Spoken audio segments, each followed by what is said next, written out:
This one's for anybody with the emotional authority. Now, I'm going to talk about it in the context of a generator, but this also works for projectors and manifestors. Stick around for a step-by-step process on how to actually use your solar plexus to transmute emotional energy. P.S. If you don't have a body graph, just go to my website and generate one. ReikiMarco.com is free.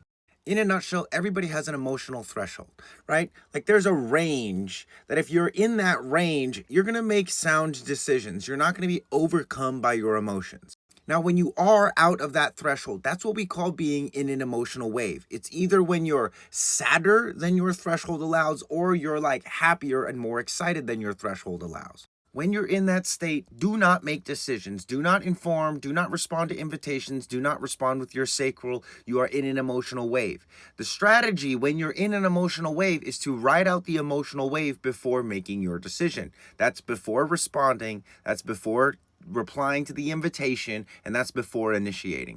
The keynote with the solar plexus is truth and confrontation. During that emotional time, you're there to use that energy to confront the truth for yourself, not like try and solve something in the external world or use that emotional fuel to do something in the external world. It's for an internal confrontation of truth, not an externalized confrontation of truth. Another way to view this is that there's water inside your body that needs help getting out. Okay, water has the highest memory potential out of all the elements. And when you're in an emotional wave, that's a great time for that trauma, those stories, those memories to physically leave your body. Step number one, you're going to recognize that you're in an emotional wave. This can sometimes be hard, and it will be harder for people with undefined solar plexus. One of the benefits of having a defined solar plexus is knowing, oh, I'm in an emotional wave. Yeah. Sometimes when you have an undefined solar plexus, like it is here, this is actually my body graph, it can be challenging to know when you're actually in an emotional wave. And yes, people with undefined solar plexus can definitely experience emotional waves and will want to follow the same step-by-step process that I'm sharing. Step number 2 is go somewhere safe. You don't want to be around people who are just going to yank you from your solar plexus back up into your head. People that are always like trying to make you feel better, people that are asking a lot of questions, they might have good intentions, but they're incapable and they're actually going to prevent you from transmuting this emotional energy. Step number 3 is to somatically move the energy. If you feel like crying, cry. Put on sad music, take a bath. If you feel like being happy, like exhaust the emotional energy. Once you exhaust the emotional energy, then step 4, which is the most important, becomes available to you. Step 4 is to integrate the process, which means just lay on your back and let the energy settle.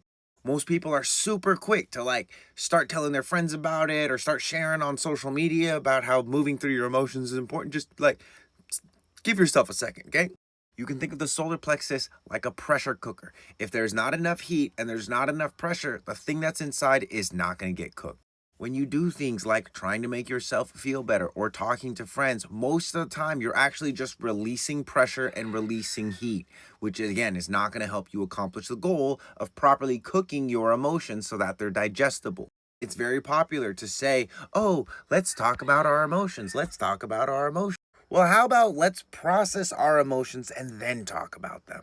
There's nothing wrong with your emotions or feeling big emotions. There's nothing wrong with feeling big emotions for no reasonable reason as well. Okay? You might step on a bug and just start crying your ass off. That's fine. It's about accepting what you feel, not controlling what you feel. Now, this will take practice, but hopefully, as you do this, you'll start to see the benefit of actually moving through your emotional waves and not suppressing them or blaming other people for them.